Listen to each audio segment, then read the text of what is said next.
You're good to go. The day Homo erectus learned to harness fire.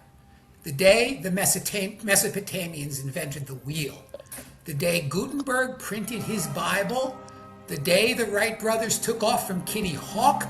The day Robert Noyce unveiled the first silicon microchip. And the day Zefram Cochrane broke the light barrier and made first contact with the Vulcans. Oh, wait, that's from a Star Trek movie. That one hasn't happened yet. But all the others have happened. And each day was a day that forever changed the course of human development and the future of the planet. And now there is today, which isn't one of those days, but it's going to be pretty cool anyway. Why, do you ask? Today marks the debut of Monica's Thread Unleashed. What's Monica's Thread Unleashed, you ask? It's a podcast where the best callers in all of sports talk radio, regularly heard on Mad Dog Sports Talk Radio, and we don't lack for self-esteem, and who converse off the air on a text message thread, more on that later, will come together and bring their incredibly diverse sports fandom and knowledge to bear on all the biggest developments, topics, controversies, and scandals. And yes, we may even come up with a few all our own in the world of sports, unrestricted by the 3 to 5 minute time limit we have on our calls to the station. So if you like hearing the regular callers, this is the podcast for you. So welcome. I'm Bill from Chevy Chase, delighted to bring you the inaugural episode of Monica's Thread Unleashed. And just like you couldn't have Alice's restaurant without Alice, you couldn't have Monica's Thread Unleashed without Monica. And I'm delighted to get to do this with the great Monica from Allentown, aka the Den Mother and Mother Hen, and namesake of this thread. And on this day, as we start our journey, I'm going to take the liberty of giving her yet another name that befits her status in this brave new world we are launching today. The First Lady of Sports Talk, and that's no exaggeration. So Monica, great to be with you for what I hope is the first of many of these. And why don't you get us started by explaining how we got here, where we are, where we hope to go. Monica. Bill, thank you so much for that wonderful introduction. Before I get into the who, what, where, I want to introduce Sam Whitaker, otherwise known as Sam from Utah, our executive producer, our technology guru. Sam, welcome. Thank you. It's an honor. Bill, you killed that. You killed that, Bill. I didn't know where it was going, but that was great. That was great. Well, and Sam, but let's be real. If anybody ever hears it and likes it, it's only because of you, because I wouldn't have a clue as how to create this. Well, we need a college kid in the group, so it's great to have Sam here. And again, Bill, thanks so much for the introduction. It's great to see you guys. I hear so many of you. I hear you so often on the show. We hear each other.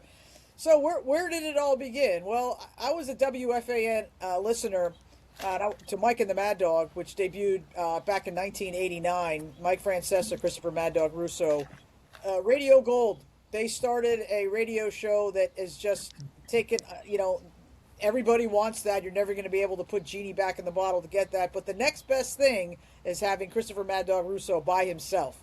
He went to Sirius in 2008, and I've been listening ever since. And I never really had the guts to call in Mike and the Mad Dog because Francesa isn't exactly the warmest person to take a call. But the difference between him and Chris is Chris is so engaging. So it all started when I started, the beginning of this, when I started calling in. And then eventually in 2023, Chris did a live show from Bar Anticipation in Lake Como, New Jersey on a Friday, August or late July or early August day. And while I was there, I was talking actually to Doggy's wife, Jeannie. And when I walked away, Adam from Los Angeles, we don't use last names around here. You're going to hear first name and a state or a city. So Adam from Los Angeles came over to me and asked me if I was Monica from Allentown. When I said I was, he brought me over. He's like, well, there's some people that you have to meet. And one of the first people that I met at Bar A, one of the great callers, who I will listen to him read the phone book, as I always say, is Bill from Chevy Chase. But there were others there that day. Hayden from Virginia was there. I got to meet the greatest sports radio caller, I think, ever, and Al from White Plains. I was able to meet Dan from Madison, Wisconsin, who always touts himself as a one-time caller, and of course I met Jay from Rhode Island, and it was great. And everybody was very friendly. Of course, the girl in the group, I was like, "Hey, we need to exchange numbers." Well, that's what we did, and then went to Bar A the next year. Met more people, specifically Robbie from Michigan slash Arizona. Got his number, and we were able. And he had some numbers of the West Coast guys, so I got their numbers. So collected some of them. Maybe met a few other people that second Bar A. So that takes us to then right after August of 2024, around Christmas time, like December 19th, 20th. I decided to put a group together and wish everybody a happy holidays. And that's really was the birth of everything. People came out of their offices or walked away from their phones, and they had 500 text messages. So that's where it started. And since that point, and I'll let Bill and Sam talk about this, we've been able to add more people.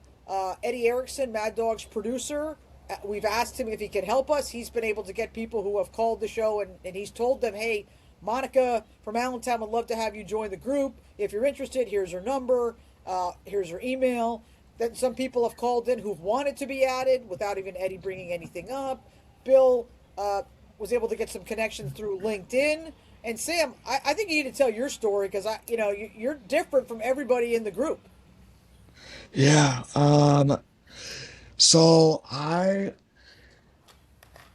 guess I'll just start at the beginning. I used to always listen to like sports talk stuff. And then I went on a 2-year LDS mission, and during that time, like you're really just focused on, one thing, and that's like serving other people and like just trying to help them come closer to kind of Christ as I have. And so I was kind of just out of sports. Like I'm a Chiefs fan. I didn't even watch them win Super Bowl 54. I heard about it, but wasn't able to like watch it. Didn't know I went down that season. But I was excited to like get back into like the sports world. So when I got home, started watching First Take, and then on Wednesday I realized like that was like my favorite day to watch, because I saw this old man that would scream and yell about what he was mad about, and he just made sense to me. Like I was like, everything that he said, he made sense. He put it in a way that it was easy to understand, and he knew his history. And that was Christopher Russo. So then one day I was driving around, wasn't really feeling great about life. Um, and my dad has Sirius in like our work truck. And I was like, I'm just gonna put it on. So I put it on, flipped to the channel, Radio from Nowhere came on. I remember I didn't know there was an app. So for about a week, I would stay from 1 to 4 in the truck in the office just listening to the show. I didn't know there was like an app that you could get. So finally I found out about the app, got on the app, decided one day I would hear like Monica's calls, heard Bill's calls, and then, Jay from Rhode Island, Jim from Dallas, Jim from the OC, Mike from California, Tommy from LA, like everybody that you'll soon hear, hopefully on this podcast, but heard all their calls, and then one day decided to call in. Then I heard Bill give a call one day talking about this thread. I thought it was some social media thing. So let me preface, when we say thread, we're really meaning for the younger people. It's like a group chat, pretty much. So I called Eddie Erickson. It's funny you mentioned Eddie Erickson, because I called him and I was like, dude, how do I get on this? And he's like, let me talk to Monica. A couple days later, it was actually last year, opening day. I was sitting on the couch watching Yankees Brewers. I just watched Austin Wells hit a first pitch home run. God forbidding he could freaking get going for us this year. But anyway, that's beside the point. But I got your first text saying, hey, do you want to join the group? Got in the group, and that's been the story ever since. So that's and then I went to Bar A, met everybody for the first time. And yeah, it's not just really a group chat. Like I feel like it's definitely a family type feel. Uh, it's just interesting, like hearing the calls through the radio, but also like being connected through having their phone numbers. It's just a cool little thing. So that's my perspective from it. But so Bill, what are your thoughts? Well, as Sam was speaking, it occurred to me because, as you know, Monica, we've had to tell people they can't join the thread because the technology limits are 32 people and you have to have an iPhone. So, what this podcast will do, and I really do think, all false modesty, but just being objective aside, you get some really great sports talk on that thread. That's sort of in addition to what you get on the show every day. And you get, it expands, it goes into more depth. And hopefully, for people who I hope will listen, this will do that for them. And maybe they can't be on the thread, but it'll, not that being on the thread's that big a deal for them. I'm sure it's not on their bucket lists, or I pity anybody if it is, but it will just give them some more exposure to some great sports talk. So what do we hope to do? Let's sum it up. Essentially, tap into the incredible body of sports fandom and knowledge in the Mad Dog Sports Talk universe, represented on the thread and beyond. But what will make us different? Well, this will be sports talk of the sports talk fan, by the sports talk fan, and for the sports talk fan. So Abraham Lincoln would love it. Coming from some of the best callers in all of sports talk. Again, we don't want for self-esteem, suffer from a lack of self-esteem. This isn't guys who are fans and have turned their sports talk fandom into a business talking at you. This is sports talk fans talking to each other and talking to you and like you, just as you talk to each other. These are the people who provide a lot of the fuel for the engine that is Mad Dog Sports Talk Radio. We put in the work, we wait on hold, and let me tell you, there is nothing worse than holding for 2 hours and then getting bumped because Chris Christie decides to call it. We are the straw that stirs the drink, the cream in the coffee, and the jelly on the peanut butter sandwich. And here, we won't be constrained, or dare I say leashed, by the 3 minutes or so we get for our call. Well, we will of course be discussing all the current big sporting events as they occur throughout the year. We'll have preseason predictions, team breakdowns, coming from die-hard team fans and people who you already know well from their calls. I mean, imagine Jay in Rhode Island calling and breaking down his beloved Dodgers, or his beloved Cowboys, or his beloved Celtics, or whoever else he's beloving this month. And there'll be some other fun topics which we'll come up with as, merrily we roll along. How about Tommy in LA, Mad Dog's go-to guy on all things Hollywood, doing an episode with us about sports movies? Or Sam in Hershey. He is such a tennis expert, and I know because I wake up every Saturday morning to be part of what's called PMAC's Breakfast Club. He practically co-hosts the first half hour of Holding Court with PMAC. How about him doing a spot on Wimbledon? And if we get lucky, maybe he'll even throw in some of his great quotes for us. Does anybody know the NFL schedule better than Eric from Long Island? And I mean anybody. And I say this with all respect, when it comes down to the nuances of the NFL schedule, Eric is like Rain Man multiplying six-figure numbers in his head. To quote Carly Simon, nobody does it better. And Al from White Plains, on absolutely any and every sports topic you can imagine, discussing them the way that only he can. And our first episode, which we are scheduled to record on June 1st, this is more of the pilot, will feature Tony in Dallas, Mad Dog's NBA arch nemesis, and I presume persona non grata at the Connecticut Muffin House, breaking down the matchup between the Knicks and either the Spurs or the defending champion Thunders. So, we hope you will join us as we undertake this fun project. We may just be starting from the basement, but as Lao Tzu once said, a journey of 1,000 miles begins with a single step, and at least for today, the sky's the limit. I also want to comment, Bar Anticipation, which I spoke about earlier. I feel like we do more advertising than the station does. I don't think there's been one station commercial. But Bar Anticipation, it's located in Lake Como, New Jersey, which is right near Belmar, New Jersey. The event is on July 31st. There will be a live show there. I don't know all the exact details, but for sure, Mad Dog will do an hour. Adam Shine will do an hour. Mike Babchick might be doing an hour. I know Tom Burton will be there. These are other announcers, commentators on Mad Dog Radio, Channel 82. Tickets are roughly $40 a person. You could also get a VIP table.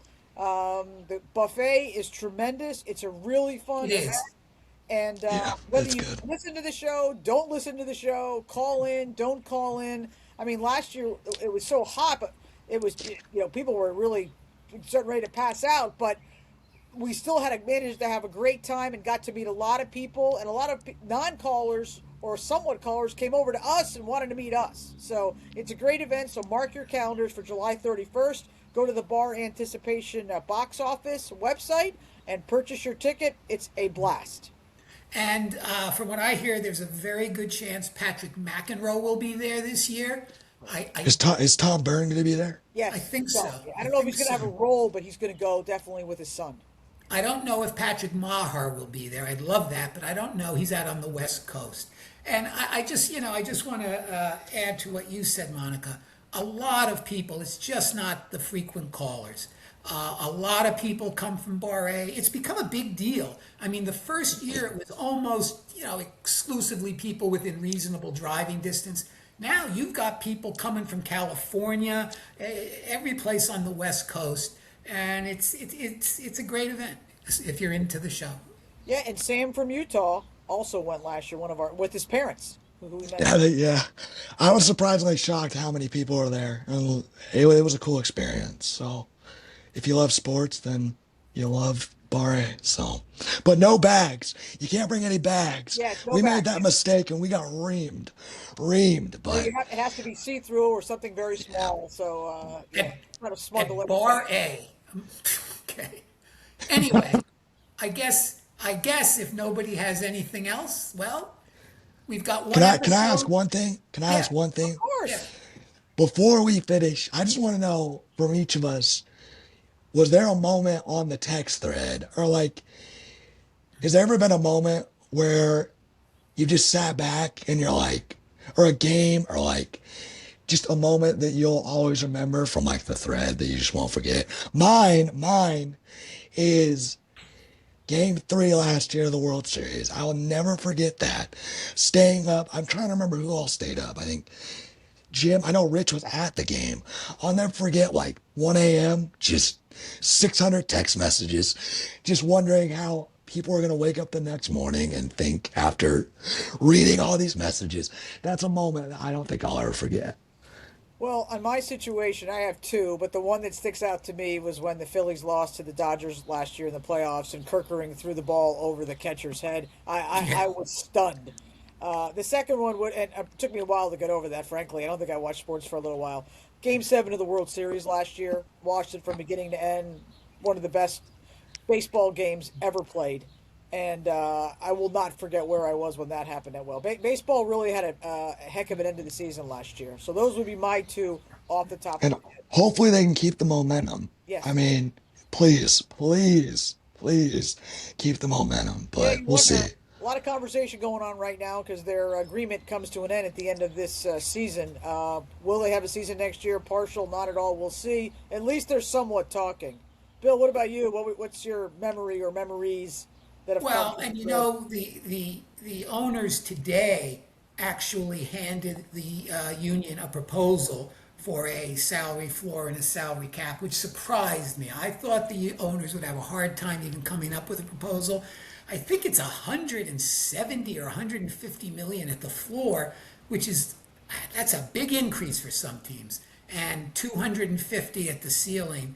But we'll see. I think it's not going to happen. They'll go eyeball to eyeball, and the owners will blink. But for me, I forget the specific game. It might have been one of the World Series games last year, but I just remember concluding this thread really does add a lot to the enjoyment and appreciation of a sporting event when the thread is at its best.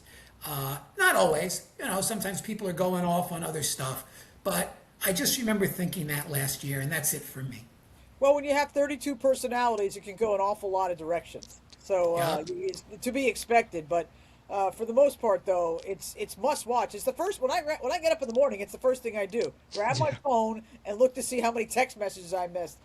Bill and I are in the East Coast. Sam, you're out in Central, I guess, right? Yeah. So you see a bit more than we will. Bill's up probably much earlier than I am, but What's the it's special. It's unique, not just because I'm a part of it or a charter member. It's like a best friend. So I'm grateful that I have it and we have it. what is the most amount of text that you've seen come through there that you haven't refreshed? I stay pretty current. So I've gotten in the maybe 200. I've always wondered it would be fun, especially on the day of a big sporting event, to put your phone down for 24 hours and see what you would get. For me, it's been a couple hundred. I think it's been a couple hundred. Yeah, that's what I would say. But it's I scroll back. I don't get back to all of them most of the time. But when something crazy happens, sporting world wise, that's the first. I'm like, oh, I even how many times does somebody drop something in the thread that just happened in the sports world, and I'm like, again, faster than X, faster than Twitter. Yes. I find Yes. out Yeah. sports news often because unfortunately, somebody passed away or somebody got traded or the Luca trade. How about that? When that went through, Yeah. we were like, what? Well, Somebody had. Eric's really good. Eric's really good with the schedule. Yeah. Oh yeah. Like we'll know things like that's like Adam I Schefter. think Eric works for the NFL. He Eric, probably does. I mean, he's this guy at the end. He's his own personal leaks of the schedule. All right. Do I hear a motion to adjourn? I'll do it. Adjourn. Do I have a second? Yeah. A second. All in favor say aye. All right. Aye. We're done.